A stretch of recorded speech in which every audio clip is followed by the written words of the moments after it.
열왕기상 17장 1절부터 7절까지만 봉독하겠습니다. 열왕기상 17장 1절에서 7절. 길르앗에 우거하는 자 중에 디셉 사람 엘리야가 아합에게 말하되 내가 섬기는 이스라엘의 하나님 여호와께서 살아계심을 두고 맹세하노니 내 말이 없으면 수년 동안 비도 이슬도 있지 아니하리라 하니라. 여호와의 말씀이 엘리야에게 임하여 이르시되 너는 여기서 떠나 동쪽으로 가서 요단 앞 그리 시냇가에 숨고 그 시냇물을 마시라. 내가 까마귀들에게 명령하여 거기서 너를 먹이게 하리라. 그가 여호와의 말씀과 같이 하여 꼭 가서 요단 앞 그리 시냇가에 머물매 까마귀들이 아침에도 떡과 고기를 저녁에도 떡과 고기를 가져왔고 그가 시냇물을 마셨으나 땅에 비가 내리지 아니하므로 얼마 후에 그 시내가 마르니라. 아멘. 오늘 아침에는 하나님은 순종의 사람을 반드시 책임지신다라는 제목으로 같이 은혜를 나누겠습니다. 하나님은 순종의 사람을 반드시 책임지십니다. 오늘 27장에 보면은 하나님은 말씀하시는 하나님을 몇 번을 반복해서 보여주고 있습니다. 여호와의 말씀이 엘리야에게 임하여 이르시되, 이 말씀을 묵상하면서 그 생각을 해보게 되었습니다. 수많은 이종교들의 그 신이라고 생각하는 불교 같은 건 부처나 또 그런 것들이 과연 인간에게 말을 할 수 있는가, 말을 하는가? 그런데 하나님은 우리에게 지금도 살아계셔서 우리와 함께 하시면서 우리에게 말씀을 하십니다. 말씀을 하시. 귀 있는 자는 성령이 교회들에게 하신 말씀을 들을지어다. 여기서 우리가 말씀을 하시는데 또 말씀에 순종해야 한다는 것은 우리 이 자리에 있는 사람들은 아마 다 알고 있을 겁니다. 그런데 순종이 참 잘 되지 않습니다. 믿는 성도들이. 그래서 우리 정체성에 대해서 먼저 한번 생각을 꼭 해봐야 하겠습니다. 베드로전서 1장 23절에 보면 너희가 거듭난 것이 썩어질 씨로 된 것이 아니요 썩지 아니할 씨로 된 것이니 하나님의 살아있고 항상 있는 말씀으로 되었느니라. 그래서 아담 하와의 죄와 그 결과로 모든 인생이 죽었고 우리도 죽었던 자들입니다. 그런데 예수님을 통해서 성령과 피공로와 말씀으로 우리를 살려주셨습니다. 그래서 우리의 정체성은 말씀으로 살아났고 말씀을 통해서 자라갈 수가 있습니다. 그래서 말씀을 듣지 않으면 자랄 수가 없어요. 신앙의 인격이. 기도에도 말씀을 드렸습니다만 하나님은 우리가 참 하나님이 원하는 대로 잘 자라는, 심지어는 예수님이 부활하셔서 마지막에 한 게 뭡니까? 하늘에 계신 너희 아버지의 온전하신 같이 온전해라. 예수 그리스도와 같은 온전한 자가 되기를 원하는데 예수 믿는 성도가 평생을 예수를 믿어도 자라기는커녕 참 난쟁이 정도가 아니라 아주 그냥 심한 중증 장애인처럼 믿음이라고는 찾아볼 수가 없는 그런 인생으로 평생을 마감을 한다면 얼마나 참 기가 찬 일입니까? 하나님은 오늘도 우리에게 말씀하시려고 이 자리에 부르셨습니다. 그 말씀에 순종하기를 원하십니다. 또 순종하는 자를 하나님은 반드시 책임을 지십니다. 끝까지 책임을 지세요. 그게 시편 1편에 복 있는 사람은 여호와의 말씀을 주하러 묵상하고 그대로 순종하면 시절을 쫓아 과실을 맺고 그 행사가 다 형통하리로다. 말씀을 순종하는 사람이 시편 23편에 시냇가로 인도하시고 어려운 일을 닥치면 그것을 통해서 오히려 더 승리의 상을 베푸는 그런 복된 사람을 만들어 주겠다는 거예요. 그런데 우리가 종종 신앙생활을 하면서 남들은 안 하는데 내가 왜 해야 돼? 또 남들은 다 하는데 나는 왜 하면 안 돼? 하고 하나님 말씀을 순종하는 것을 자꾸 이런저런 변명을 대면서 거부하거나 불순종할 때가 참 많아요. 그런데 이 17장을 묵상을 하면은 하나님 말씀을 순종하는 것이 얼마나 참 지혜롭고 복된 일인가 하는 걸 분명히 알 수 있는데, 첫 번째 우리가 읽었는 요 1절에서 7절까지를 보니까 하나님께서 엘리야에게 말씀을 하죠. 엘리야에게 말씀을 하면서 2절 보고 여호와의 말씀이 엘리야에게 임하여 이르시되 너는 여기서 떠나 동쪽으로 가서 요단 앞 그리 시냇가에 숨고 그 시냇물을 마시라. 내가 까마귀들에게 명령하여 거기서 너를 먹이게 하리라 하니까 그가 여호와의 말씀과 같이 하여 말씀에 순종했습니다. 엘리야가 순종을 해서 순종을 했더니 6절에 까마귀들이 아침에도 떡과 고기를 저녁에도 떡과 고기를 가져왔고, 이 까마귀가 가지고 왔다고 했어요. 구약 성경에서 특히 이 까마귀는 그 사람들이 부정하게 여기는, 이스라엘 사람들이 여기는 그런 새입니다. 그런데 하나님은 그 까마귀를 통해서 엘리야에게 양식을 공급해 주셨습니다. 그러니까 이 하나님은 하나님의 말씀에 순종하는 사람들은 인간이 생각하는 그런 통계나 경험이나 과학이나 이런 것을 다 초월해서 하나님의 방법대로 채워주신다는 겁니다. 이게 얼마나 놀라운, 하나님의 말씀대로 순종하면 하나님의 방법대로 채워져요. 하나님의 방법대로 채워져요. 까마귀가 아침 저녁으로 먹을 것을 공급해 주리라고 엘리야가 상상이나 했겠습니까? 이거는 전무후무한 일이에요. 오늘날도 마찬가지입니다. 하나님이 순종하는 사람에게는 내가 이렇게 하면은 앞으로 어떻게 될까? 내 방법대로 생각하니까 계산이 안 나오는 거고 결과가 안 보이지만은 하나님은 순종하는 자에게 하나님의 방법과 계획이 있다는 사실. 그래서 우리는 계산 없이 순종만 해야 합니다. 그러면 나머지는 하나님이 하실 일이에요. 저는 목회를 하면서 이런 경험을 참 꾸준히 해왔던 것 같아요. 제일 처음에 목회를 전라도로 갔는데 한 달에 살에 40만 원 받고 생활을 했거든. 애 둘하고 너희서. 그런데 거기서 신앙생활을 할 때에 한전에서 은퇴한 사람이 그 댐이 있는데 그 휴게소를 운영하면서 대전에 있는 교인이에요. 그런데 이분이 우리에게 필요한 것들을 참 많이 공급해 주셨어요. 그래서 마치 까마귀와 같은 역할을 하신 분이.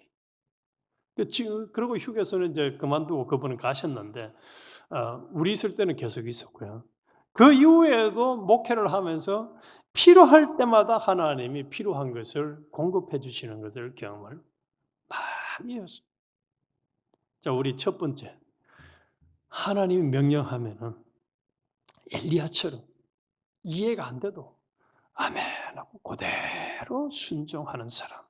그대로 그가 여호와의 말씀과 같이 하여. 요게 중요합니다.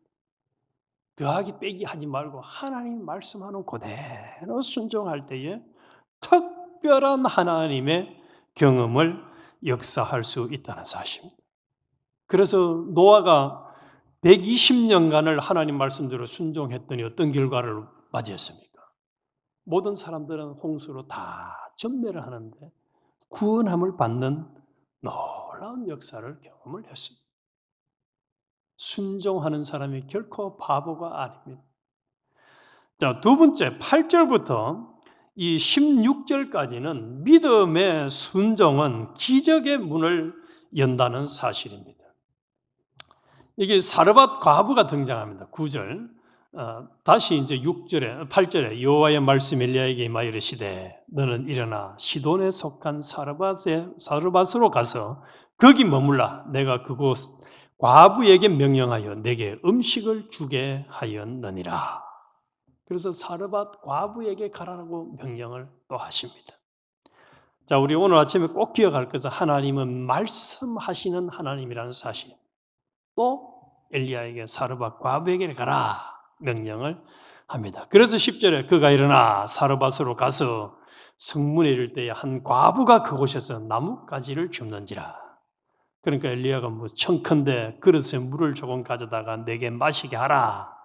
그가 가지러 갈 때 엘리야가 그를 불러 이르되 청컨대 네 손에 떡 한 조각을 내게로 가져오라. 그가 이르되 당신의 하나님 여호와께서 살아계심을 두고 맹세하노니. 요게 중요하면은 나는 떡이 없고 다만 통에 가루 한 움큼과 가루가 많은 게 아니에요. 한 움큼이에요. 한 움큼. 권사님 한 움큼이면 얼마 정도를 한 움큼이라 할까요? 얼마 안 되는 거 얘기예요. 한 움큼. 그게 얼마만큼 적은 양인가를 한번 볼게요. 한 움큼과 병의 기름 조금뿐이라.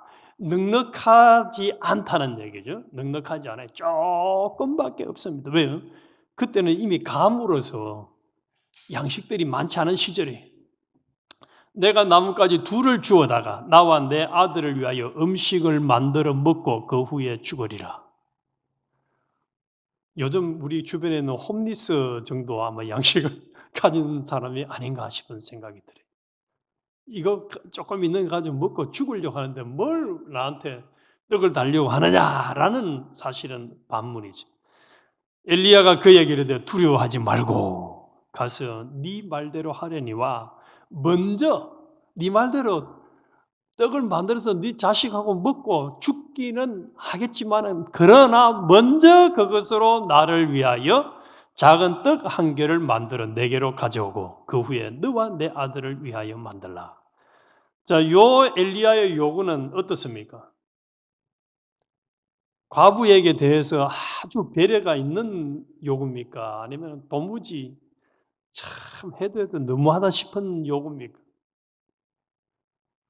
아마 참 쉽지 않아요. 하나님은 우리에게도 꼭 이와 같은 말씀을 하십니다. 내가 이 상황에서 어떻게 순종하겠어요? 라고 하는 그런 명령을 하신다는 거예요. 이해가 안 되는 명령을 하시는 하나님. 그런데 14절 이스라엘의 하나님 여호와의 말씀이 나 여호와가 비를 지면에 내리는 날까지 그 통에 가루가 떨어지지 아니하고 그 병에 기름이 없어지지 아니하리라 하셨느니라. 네가 순종하면은 가루와 기름이 계속 생기도록 해주겠다고 말씀했어. 하나님이 말씀했어. 라고 과부에게 일러줍니다.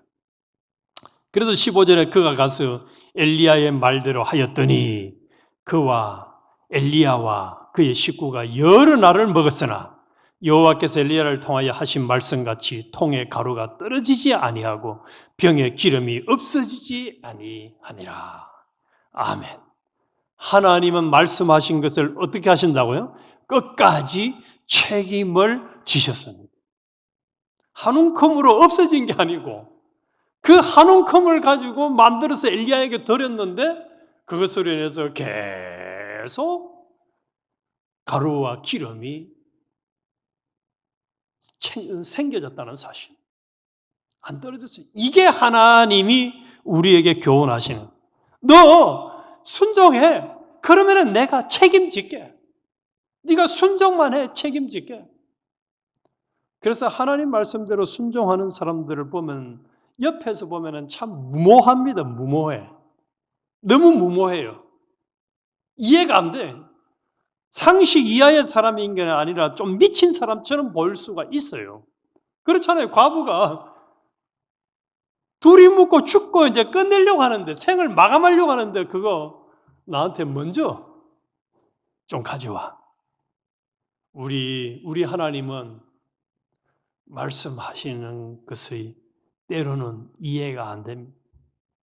아브라함에게 이삭 번제로 드리라는 말씀이나 노아에게 120년간 방주 만들라는 말이나 과부에게 떡 그거 너가 먹지 말고 나한테 먼저 가져와라는 말씀이나 뭐 다를 바가 있어요. 순종하기 힘들어요. 오병이어 떡 5개 물고기 2마리 그 아이가 먹으려고 가지고 있는 그거 가져와라 이라는데 그거 어떤 아이 같으면 안 내놨을 겁니다. 이게 내 건데 왜요? 나까지 뭐 없어지라고요? 이렇게 됐을 건데 순종하니까 어떤 결과가 일어났습니까? 다 먹고도 12바구니에 남았어요. 우리 머릿속에다가 각인을 시킵시다. 오늘 아침 이 17장을 통해서 하나님은 말씀하시는 그 말씀에 순종하면은 내가 책임지겠다는 걸 우리에게 분명히 해주는 겁니다. 분명히. 말씀 순종만 해. 그러면은 계산 안 하고 순종하면 내가 책임질게. 이 얘기예요. 그런데 또 참 가슴이 아픈 일이 생깁니다. 17절 이하에 보면은 17절에 2일 후에 그 집 주인이 되는 여인의 아들이 병들어 정세가 심히 위중하다가 숨이 끊어진지라. 이제 특별한 경험을 했잖아요. 엘리야를 통해서 떡도 이제 양식도 기름도 안 떨어지고 계속 경험을 했는데 그만 아들이 죽어버렸어요. 이거 참 얼마나 힘든 일이에요. 아들은 자신의 전부 아니에요. 엄마로 볼 때는 죽었어요. 그러니까 또 이 여인이 불평을 합니다. 18절 여인이 엘리야에게 이르되 하나님의 사람이여 당신이 나와 더불어 무슨 상관이 있기로 내 죄를 생각나게 하고 내 아들을 죽게 하려고 내게 오셨나이까. 자, 이게 이 여인의 말이 우리의 말이에요. 사실 우리가 하나님 말씀 좀 순종하고 하나님 은혜로 살다가 아들이 죽는 것 같은 어려운 일 만나면은 우리는 뭐라고 하나님 앞에 이야기를 하죠? 하나님 감사합니다 합니까? 하나님 왜 하필 나한테 왜 하필 우리 집에 이런 일이 생겼어요? 라고 불평을 합니까? 어떻습니까? 하나님 왜 하필 내한테 이런 사건이 만나가지고 왜 하필 이 사람을 만나가지고 왜 하필 내가 이 상황에 처해가지고 내가 이런 어려움을 당해야 됩니까? 하고 이 과부처럼 불평하는 적이 얼마나 많았습니까? 그런데 오늘 이걸 우리는 바꿔야 됩니다. 이 불평했던 사건을 통해서 하나님이 엘리야를 통해서 이 아이를 살려줌으로 말미암아 오히려 더 엘리야에 대한 믿음, 하나님께 대한 믿음을 키워주기 위함입니다. 21절 보시죠. 그 아이 위에 몸을 3번 펴서 엎드리고 여호와께 부르짖어 이르되 내 하나님 여호와여 원하건대 이 아이의 혼으로 그의 몸에 돌아오게 하옵소서 하니 여호와께서 엘리야의 소리를 들으심으로 그 아이의 혼이 몸으로 돌아오고 살아난지라. 그러니까 24절에 여인이 엘리야에게 이르되 내가 이제야 당신은 하나님의 사람이요 당신의 입에 있는 여호와의 말씀이 진실한 줄을 아노라 하니라. 아이의 죽음은 여인을 괴롭히게 하기 위함이 아니고 뭡니까? 결론을 보니까 믿음을 더해주기 위함이에요. 그 과정에는 뭐가 있었습니까? 엘리야의 기도가 있었습니다. 우리에게 하나님 뭘 교훈해 주는 게 어려운 일을 만나면 왜 하필 이런 일을 내게 만나게 했습니까? 불평하라는 소리가 아니고 뭐하라는 소리죠? 기도하라는 얘기예요. 기도. 야고보서도 나오잖아요. 기쁜 일이 있으면 찬송할 것이고 어려움이 있으면 기도하라는 얘기인데 기도로 대신 불평, 짜증, 죽겠다 등등 뭐 온갖 그냥 10원짜리보다 더 불평을 하나님께 쏟아냈던 우리의 모습이 아닌지 뭐. 그래서 우리는 어떤 상황, 이해가 안 되는 상황, 극단적인 상황을 만나도 하나님의 불평을 쏟아내지 말고 하나님이 범사에 감사하라, 기도하라 했으니까 예, 하나님 이 상황에서 내가 하나님께 기도하겠습니다. 하나님께 맡기고 기도합니다. 하고 기도할 때에 하나님은 그 기도를 응답해 주시고 우리 자신들에게 믿음을 더욱 성장시켜 주신다는 사실입니다. 더욱 성장시켜 주세요. 그래서 우리 오늘 이 말씀을 통해서 머릿속에 평생 간직해야 될 것은 하나님 말씀 순종하는 사람은 끝까지 책임지신다. 엘리야를 책임져 주셨고 사르밧 과부를 책임져 주셨고 노아를 책임져 주셨고 믿음의 사람들을 다 책임져 주셨습니다. 말씀을 순종하는 사람은 끝까지 하나님의 방법대로 책임을 져 주십니다. 그래서 우리도 이제 하나님의 말씀을 딱 들을 때에 이해가 되든 안 되든 순종하면 됩니다. 순종. 지금까지도 하나님의 은혜로 살아왔는데 앞으로도 하나님의 은혜로 살아가겠다. 순종하는 우리가 되도록 하십니다. 그러면은 하나님의 방법대로 책임지시는 놀라운 역사를 경험하는 참 복 있는 사람이 되는 것입니다. 하나님 아버지, 진심으로